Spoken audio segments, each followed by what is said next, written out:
Hello friend, मैं lucky Kumar LN के class में आपका स्वागत है। आज इस वीडियो में हम आपको कार्बनिक यौगिकों का आईयूपीएसी नामकरण के बारे में बताने वाले हैं। तो वीडियो का स्किप मत कीजिएगा, वीडियो को शुरू से अंत तक देखिएगा। तो चलिए स्टार्ट करते हैं। कार्बनिक यौगिकों का आईयूपीएसी नामकरण। कार्बनिक यौगिकों के नामकरण की मुख्यतः दो विधियां हैं। कौन कौन सी है? पहला है साधारण प्रणाली, दूसरा है आईयूपीएसी प्रणाली। अब साधारण प्रणाली देखिए। प्रारंभ में कार्बनिक यौगिकों के नाम उनकी प्राप्ति के स्रोत के आधार पर रखे गए हैं। जैसे फार्मिक अम्ल को सर्वप्रथम लाल चींटी से प्राप्त किया गया। फार्मिक अम्ल को कैसे प्राप्त किया गया? तो लाल चींटी से प्राप्त किया गया। लैटिन में लाल चींटी को फार्मिस कहते हैं। क्या कहते हैं? तो लैटिन में लाल चींटी को फार्मिस कहते हैं। और दूसरा है आईपीएसी प्रणाली। अब यहाँ पर दूसरा देखिए, आईयूपीएसी प्रणाली। संतृप्त हाइड्रोकार्बन। हाइड्रोकार्बन किसे कहते हैं? तो जो कार्बन और हाइड्रोजन से मिलकर बनता है उसे हम हाइड्रोकार्बन कहते हैं। संतृप्त हाइड्रोकार्बन में कार्बन कार्बन के बीच एकल बंधन होता है। ये क्या है? सभी संतृप्त हाइड्रोकार्बन है, सभी में देखिए एकल बंधन है, सभी में एकल बंधन है, किसी में डबल या ट्रिपल बॉन्ड नहीं है। एल्केन। आईयूपीएसी प्रणाली में सभी कार्बनिक यौगिकों को हाइड्रोकार्बन के व्युत्पन्न माना जाता है तथा कार्बनिक यौगिकों के नाम उनके संगत के हाइड्रोकार्बन के नाम पर ही आधारित होते हैं। अतः सर्वप्रथम संतृप्त हाइड्रोकार्बन के नामकरण के संबंध में नियम बनाए गए, जिसके अनुसार प्रथम 4 सदस्यों को साधारण नामों से व्यक्त किया जाता है। वो कौन कौन से हैं? तो पहला है मेथेन। मेथेन का सूत्र क्या होता है? तो CH4 होता है। CH4, ये मेथेन हो गया। अब दूसरा हो गया एथेन। एथेन का सूत्र क्या होता है? C2H6। ठीक है। तीसरा है C3H8, प्रोपेन। C3H8, ये हो गया प्रोपेन। और चौथा हो गया C4H10, ये प्रोपेन हो गया। इनको क्या साधारण नाम से ही इनको जाना जाता है। ठीक है। बाद वाले सदस्यों के नामकरण में उपस्थित कार्बन परमाणु की संख्या को ग्रीक संख्या के नाम के अंत में n अनुलग्न लगाया जाता है। उदाहरण के लिए C5H12 के नामकरण में चूंकि कार्बन की संख्या 5 है। C5H12 क्या है? एक पेंटेन है। C5H12 एक क्या है? तो पेंटेन है। ठीक है।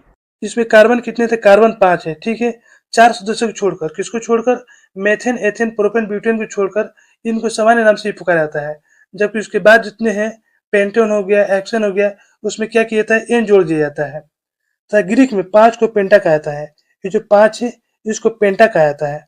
अतः C5H12 यानी कि ब्यूटेन के नामकरण में ग्रीक संख्या पेंटा से आकार की मात्रा हटाकर पेन में एन जोड़ दिया जाता है। यहाँ देखिए पेंटा जो है इसमें आकार हटा देता है, हटाने के बाद एन उसमें जोड़ देता है, तब तो क्या हो जाएगा? पेंटोन हो जाएगा।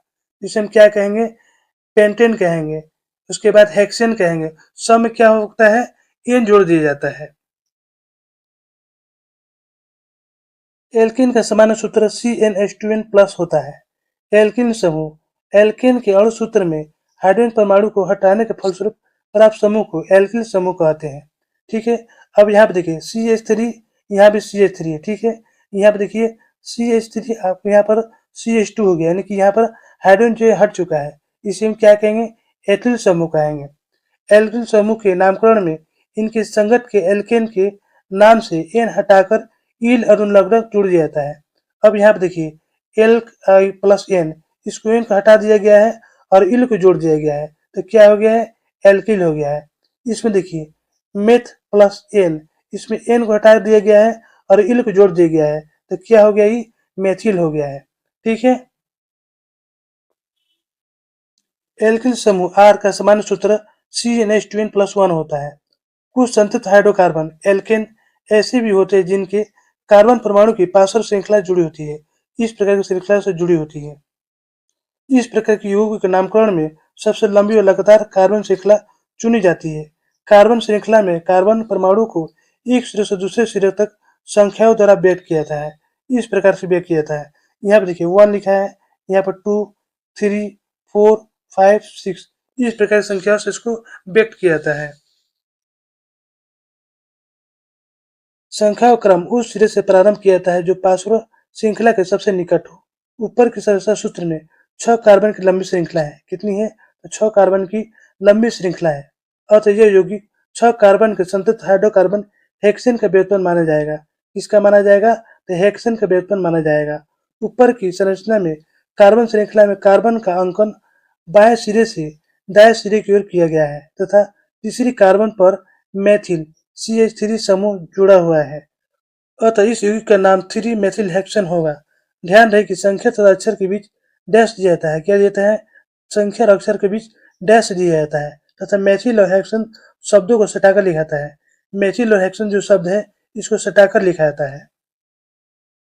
इसमें कार्बन कितने हैं? तो 6 कार्बन है। ये 6 कार्बन की लंबी श्रृंखला है। यह यौगिक 6 कार्बन के संतुलित हाइड्रोकार्बन हेक्सेन का व्युत्पन्न माना जाता है। ठीक है। जब हम बाएं सिरे से दाएं सिरे पर जाएंगे यानी कि इस प्रकार जब जाएंगे तीसरे स्थान पर क्या रहता है? मेथिल रहता है। मेथिल समूह जो है जुड़ा रहता है। ये क्या है? तीसरे स्थान पर मेथिल समूह जुड़ा है, जिसे हम क्या कहेंगे? 3 मेथिल हेक्सेन कहेंगे। ठीक है।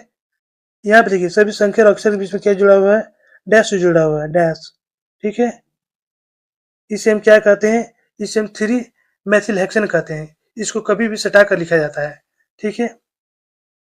अगर उपयुक्त संरचना में कार्बन श्रृंखला में कार्बन का अंकन दाएं सिरे से अंकन किया जाए तो यानी कि यहाँ संकन किया जाए तो क्या होता है?